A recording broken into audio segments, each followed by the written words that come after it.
हाँ जी गाइस, तो स्वागत है आपका एक और क्लासी वीडियो के अंदर। एंड ये वीडियो टीवीज के ऊपर होने वाली है। सो बेसिकली आजकल एक नया टीवी लेना ना एक सिरदर्द से कम नहीं है। इतनी सारी टर्मिनोलॉजी घुस चुकी है आजकल एक टीवी के अंदर कि भाई समझ ही नहीं आता। सबसे पहले पैनल कैसा है, फिर रिफ्रेश रेट, VRR क्या है, ALLM क्या है, पैनल 8 बिट है या 10 बिट है, पोर्ट्स कौन से मिसिंग है, कौन से नहीं है, कलर बैंडिंग तो नहीं कहीं हो रही इसके अंदर। तो इतनी सारी चीजें है ना भाई इसके अंदर। तो मैंने सोचा क्यों ना एक ऐसा बहुत ही लेमैन लैंग्वेज, बहुत ही इजी टू अंडरस्टैंड लैंग्वेज के अंदर एक वीडियो बनाई जाए, जिससे आपको एक प्रॉमिस हो जाएगा इस वीडियो के लास्ट तक। अगर आपने पूरी वीडियो देख ली तो भाई आपको किसी से पूछने की जरूरत नहीं पड़ेगी कि आप अपने लिए कौन सा टीवी लो। तो स्टार्ट करते हैं सबसे पहले साइज से। जब भी एक टीवी लेने का मूड बनता है किसी के घर में, तो सबसे पहले फैमिली में डिस्कशन यही स्टार्ट होता है कि यार साइज कौन सा ले, मतलब बड़ी टीवी ले लें 50 इंची की, वो बढ़िया लगेगी इस रूम में, या फिर 70 इंची की ले लेते हैं भाई, वो अल्टीमेट मजा दे देगी। फिर चाहे गेमिंग करनी हो, चाहे नेटफ्लिक्स वगैरह देखना हो, बिल्कुल प्रोजेक्टर वाली वाइब आएगी, राइट। तो बिगर स्क्रीन इज बेटर, ये बात सही है, लेकिन बहुत ही सिलेक्टेड एक हद तक। बेसिकली सबसे पहले आपको अपने रूम का साइज देखना होता है कि वो रूम का साइज पे आप कहां पे बैठने वाले हो या लेटने वाले हो, या वहां से बैठ करके आप कंटेंट एंजॉय करोगे टीवी का,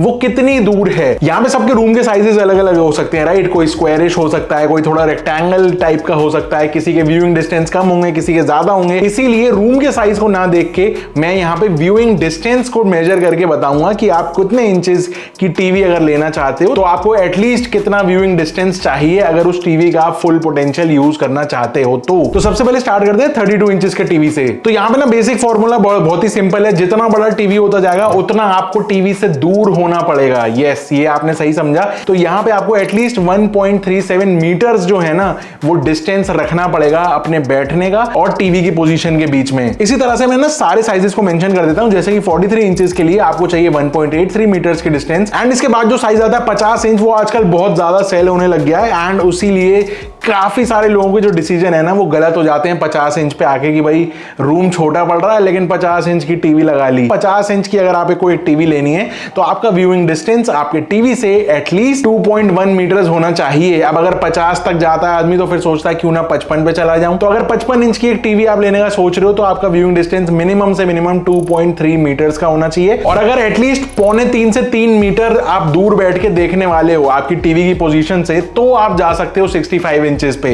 अब बात करते हैं एक्चुअल बिग साइज टीवी की। Size matters.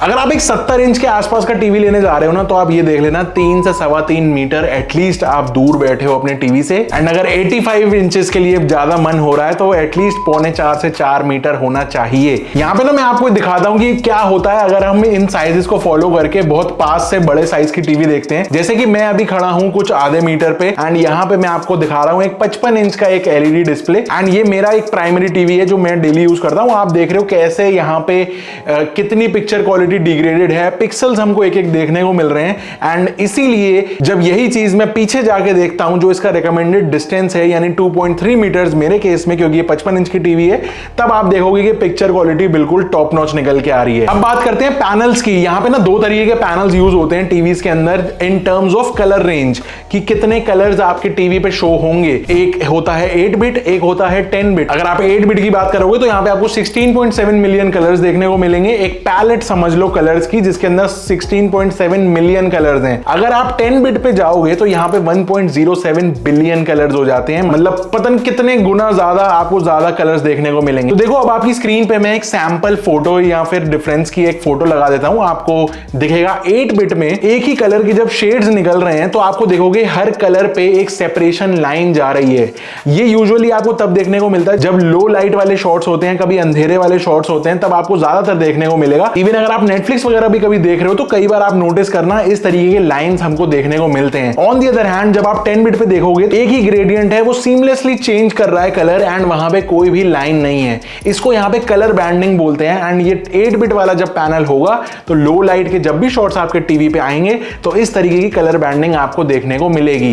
Where as 10 bit के अंदर ये कोई झमेला नहीं है, बहुत हाई क्वालिटी, क्योंकि उसके अंदर कलर्स बहुत ज्यादा है, उसकी पैलेट बहुत ज्यादा है, वो डिस्प्ले उन कलर्स को दिखा पा रहा है प्रॉपरली बिना एक सेपरेशन लाइन के। इज द रीजन क्यों 10 बिट पैनल प्रेफर्ड रहता है जब भी आप एक टीवी लेना जाओ, अगर आपका बजट वहां तक जा रहा है तो। ऑब्वियसली अफोर्डेबल बजट टीवीज के अंदर 10 बिट पैनल यूजुअली देखने को नहीं मिलता, बट थोड़ा सा भी प्रीमियम अगर 30-40 हजार के ऊपर आप में एक टीवी ले रहे हो तो आपको एक 10 बिट पैनल इजीली मिल जाएगा। सो गाइस अगले टॉपिक पे चलते हैं, तो वो है रेजोल्यूशन। सबसे पहले एंट्री लेवल वाले टीवीज में आप देखोगे HD रेडी लिखा हुआ होता है, not HD but HD ready. So इसका क्या मतलब है कि ये 720p वीडियोस चला पाएगा टीवी, मतलब इसका मैक्सिमम जो है 1280 बाय 720 पिक्सल का इसका रेजोल्यूशन सपोर्टेड है। मोस्टली 16:9 के रेशो के अंदर जो वीडियोस चलेंगी वो इसके अंदर इसी 720p के अंदर ही चलेंगी। अब आ जाते हैं इसके ऊपर फुल HD, तो वो हो गया 1920 बाय 1080 पिक्सल्स। ये आजकल 10-12 हजार के रेंज के अंदर फुल HD टीवीज आपको इजीली मिल जाते हैं, अगर ब्रांड टू ब्रांड डिफर करती है वैसे तो प्राइसिंग। इसके ऊपर आ जाते हैं 4K टीवीज, जो आजकल सबसे ज्यादा ट्रेंड में है, सबसे ज्यादा लोग आजकल खरीद रहे हैं, बिकॉज यहाँ पे कंटेंट भी सपोर्ट हो रहा है एट द सेम टाइम। चाहे यूट्यूब पे हो, चाहे नेटफ्लिक्स पे हो, प्राइम पे हो, 4K कंटेंट इजीली अवेलेबल है। 4K के आगे UHD भी लिखा होता है, 4K अल्ट्रा हाई डेफिनेशन उसको बोलते हैं। सो बेसिकली ऐसा कुछ बहुत अलग नहीं है, बस नेमिंग को मार्केट करने के लिए हाई डेफिनेशन के आगे समझ लो प्रो लगा दिया हो, तो उसी तरीके से अल्ट्रा हाई डेफिनेशन। सो इससे एक लेवल और 8K पे चलते हैं, जिसका रेजोल्यूशन हो जाता है 7680 बाय 4320 पिक्सल। तब 8K पे जाना जब आपको पता होगी कंटेंट कौन सा उसके ऊपर देखने वाले हो, क्योंकि मैक्सिमम जो इंडस्ट्री के अंदर जितना भी कंटेंट बनता है वो अगर नेटफ्लिक्स लेवल के चीजें भी बन रही है ना सुपर हाई क्वालिटी में, तो वो भी 4K में ही बनती हैं। 8K में कोई कंटेंट अवेलेबल ही नहीं है नेटिवली जो आप उसको देख पाओ। अब ये 8K टीवीज काम कैसे करते हैं, ये बेसिकली 4K वाली फुटेज ही होती है, इसको ये डबलिंग कर देते हैं, एक तरीके से एक पिक्सल उसकी कॉपी बन जाता है, एंड इस तरीके से ज्यादा पिक्सल्स एग्जैक्टली डबल नंबर के होके आपको 8K रेजोल्यूशन एक तरीके से कह लो कि अपस्केल करके दिखा देते हैं। ऑल्सो यहाँ पे ना एक कॉन्सेप्ट जरूर ध्यान रखना, कभी भी कोई टीवी खरीदो तो कितना रेजोल्यूशन है वर्सेस स्क्रीन का साइज है, इसके ऊपर बहुत फर्क पड़ता है। अब देखो अपने फोन के ऊपर आप एक 1080p की वीडियो चला के देखो, at the same time 4K की वीडियो चला के देखो, 95% लोग जो हैं बहुत हार्ड फाइंड करेंगे इस चीज को कि उसके अंदर वो पिन पॉइंट करके बता पाए कि कहां पे डिटेलिंग में फर्क है। लेकिन अगर सेम वीडियोस 1080p की और 4K की आप अपने टीवी के ऊपर 50 इंच के टीवी के ऊपर चलाओगे तो डेफिनेटली वही 95% लोग इजीली पिन पॉइंट करके बता देंगे कि देखो यहां पे ज्यादा डिटेलिंग है, यहां पे नहीं है।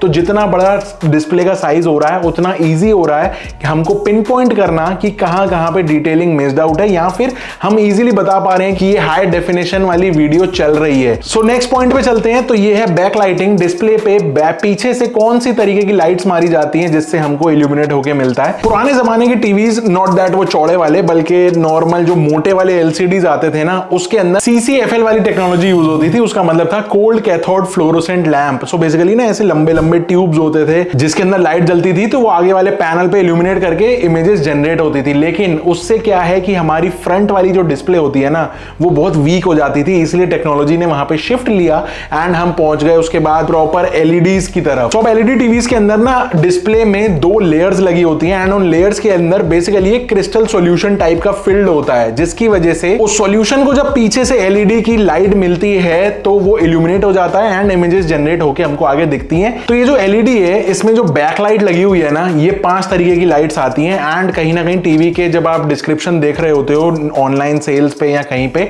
तो आपको कहीं ना कोई वर्ड मिल जाएगा। पहला होता है एज लाइटिंग। ये बेसिकली आपके टीवी के सिर्फ एजेस के ऊपर लाइट के ट्यूब्स लगे होते हैं एंड वहां से पूरी की पूरे पैनल के ऊपर लाइट आ जाती है। सेकंड होता है फुल एरे टीवी। इसमें क्या होता है, ये जो लाइट्स है ना LED, इनके पैचेस लगे होते हैं पूरे पैनल के बीच बीच में, एंड बीच बीच में थोड़े थोड़े गैप्स छूटे हुए होते हैं। थर्ड है लोकल डिमिंग। इसका यूज आजकल बजट टीवीज में ज्यादा होता है, एंड इसमें होता क्या है, मल्टीपल LEDs टीवी के एक छोटे सेक्शन के अंदर आपस में कोऑर्डिनेट करके ज्यादा ब्राइट या फिर डार्क होते हैं, जिसकी वजह से इमेज तो अच्छी निकल के आती है लेकिन साथ में कलर ब्लीडिंग नहीं देखने को मिलती। एक लेवल और ऊपर चलते हैं तो फिर आ जाती है मिनी LED टेक्नोलॉजी। ये आपने शायद iPads वगैरह में ज्यादा सुना होगा, मिनी LED वाला डिस्प्ले है इसके अंदर।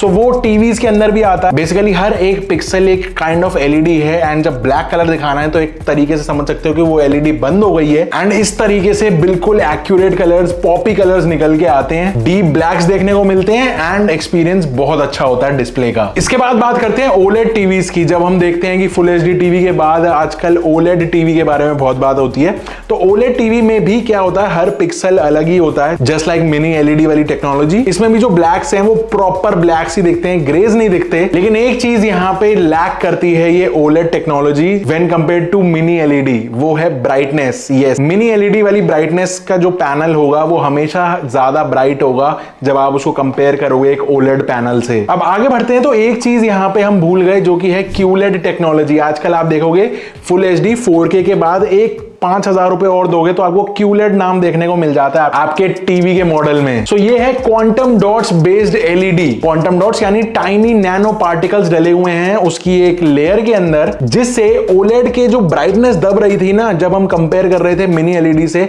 वो ब्राइटनेस को इनहेंस करने के लिए ये क्यूलेड वाली टेक्नोलॉजी बीच में कहीं पे प्लेस करी गई है। अब एक स्टेप और आगे चलते हैं तो बात करते हैं एचडीआर की। एचडीआर मतलब हाई डायनेमिक रेंज, आपने नाम जरूर सुना होगा, फिर भले आप कभी भी टीवी लेते समय या फिर एक फोन लेते समय। सो बेसिकली ये होता गया, आपके टीवी में एक चिप लगाई होती है जो आपके पैनल को काइंड ऑफ इंफॉर्मेशन दे रहा होता है कि भाई कौन कौन से सीन में कौन कौन सी जगह पे कितना हाई कॉन्ट्रास्ट करना है, कितना डिम करना है, जिससे कि एक प्रॉपर कलर्स जो हैं वो लाइफ लाइक दिखे, मतलब जैसे शूट करे गए थे एग्जैक्ट उसी तरीके के दिखें, या फिर कॉन्ट्रास्ट और हाईलाइट्स को बहुत ही प्रॉपरली एक बैलेंस में हमको दिखाया जाए। तो ये ना काइंड ऑफ एक वीडियो स्टैंडर्ड कह सकते हो। एंड एचडीआर के फॉर्मेट्स हैं जो अलग अलग नाम से भी कुछ कंपनीज दिखाती हैं या आपके टीवीज में देखने को मिल सकता है, जैसे कि डॉल्बी विजन, वो भी एक एचडीआर का फॉर्मेट है। एक नॉर्मली एचडीआर दिखेगा, एक एचडीआर 10 दिखेगा, एक एचडीआर 10 प्लस भी दिख सकता है। सो बेसिकली ये सारे ही टाइप्स ऑफ एचडीआर या फिर कुछ स्टैंडर्ड्स ऑफ एचडीआर आप इसको कह सकते हो। आगे चलते हैं तो अब आ जाता है पार्ट गेमिंग का। अगर आप सोच रहे हो कि आप एक टीवी ले रहे हो उसके ऊपर आपको गेमिंग करनी है तो आपको कौन कौन सी चीजों के ऊपर ध्यान देना है। सबसे पहला रिफ्रेश रेट।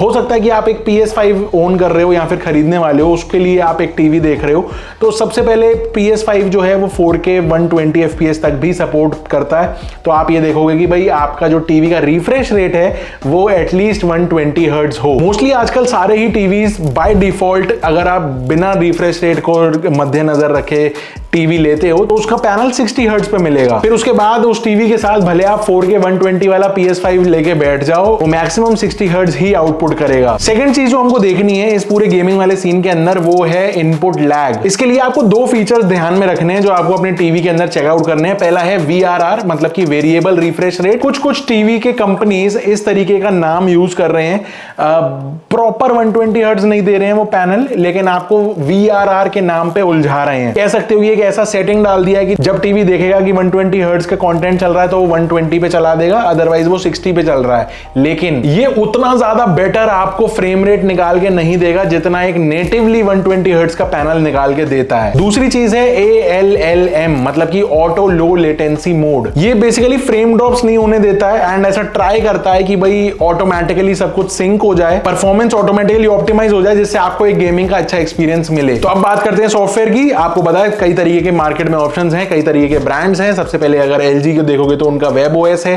सैमसंग का टाइजन OS है, इसके बाद आपको गूगल का नॉर्मल गूगल OS टीवी मिल जाता है, एंड इसके बाद आ जाता है फायर टीवी बाय अमेजन, मतलब वही फायर टीवी OS कह लो उसको। सो बेसिकली इन सॉफ्टवेयर्स में फर्क क्या क्या है? एक तो सबसे बड़ा बेसिक फर्क है कि आपको library of apps and games अगर कोई चलाने हैं आपके टीवी पर तो वो लाइब्रेरी का सबसे बड़ा फर्क आएगा। इसके बाद एक फर्क आएगा एडवर्टीजमेंट का, वो आपको स्पेशली MI जैसे टीवीज के अंदर देखने को मिल जाएगा कि भाई उनके UI में ही उन्होंने एड्स डाल रखे हैं एंड वो एक उनके लिए रेवेन्यू सोर्स है। आज की डेट में सबसे सेफ जाना गूगल टीवी OS के साथ या फिर एंड्रॉइड टीवी जिसको हम बोलते हैं, क्योंकि उसके अंदर आपको गूगल का प्ले स्टोर मिल जाता है, तो नेटिवली सारी एप्स उसके अंदर आपको मिल जाती हैं जो टीवी के लिए डिजाइंड है, वो सबसे पहले एंड्रॉइड टीवी पर ही आती हैं। अब बात करते हैं पोर्ट्स की, जो आज की डेट में तो होने ही चाहिए। देखो ऑप्टिकल आउटपुट जरूर ले लो, वाईफाई कोशिश करो डुअल बैंड ही हो।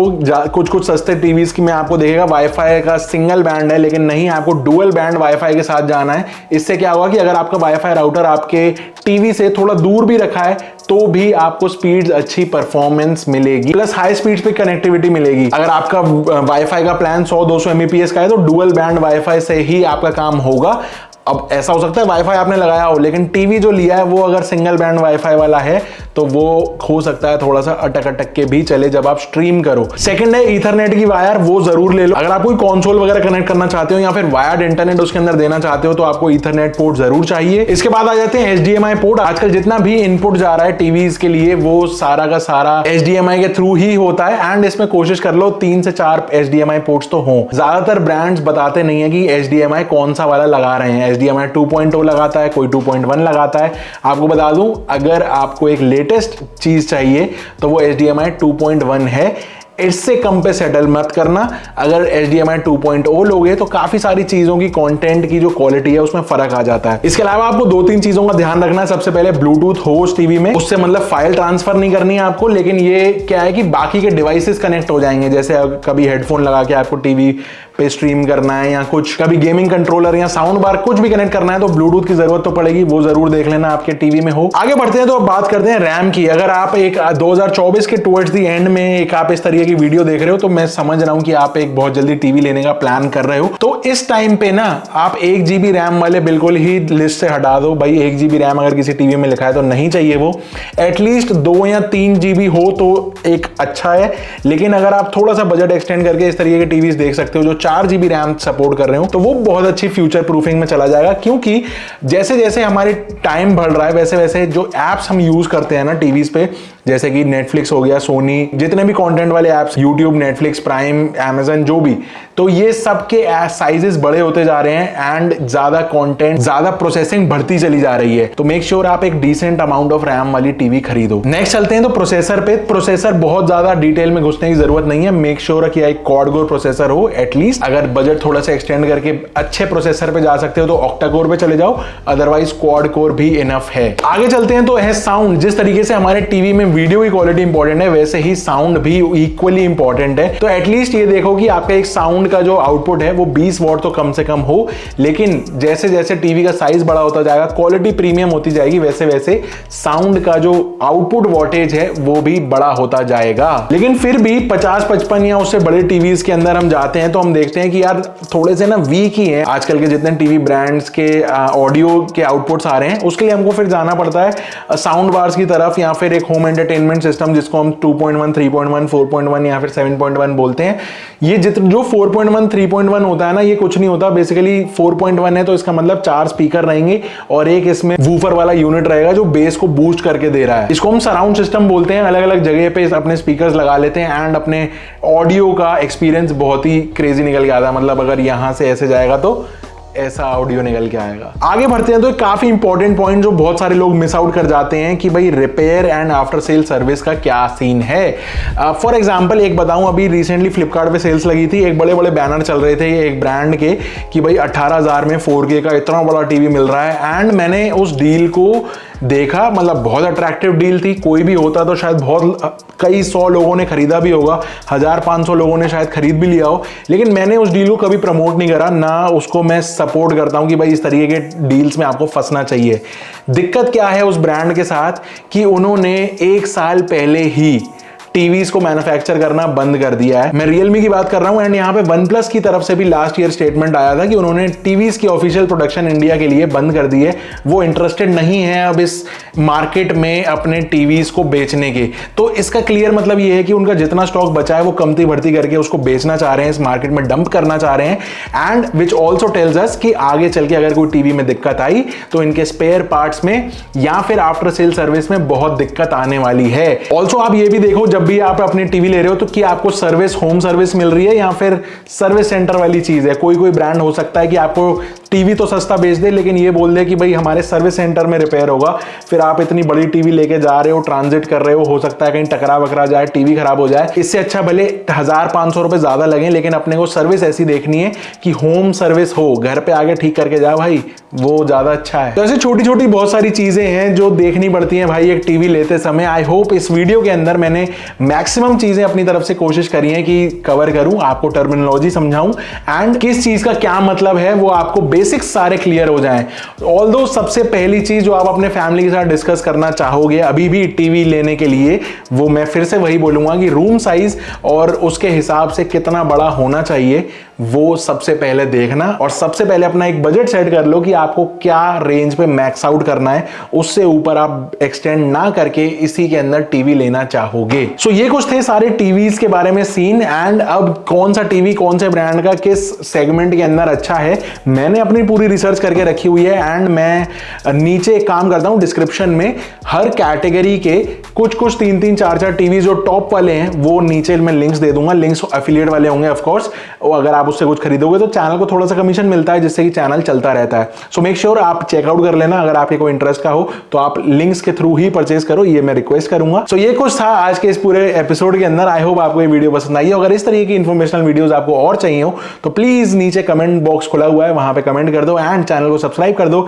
जिससे कि इस तरीके की और वीडियोस आती रहें। I will see you in the next one. Till then stay safe, stay sarcastic, see ya and good bye.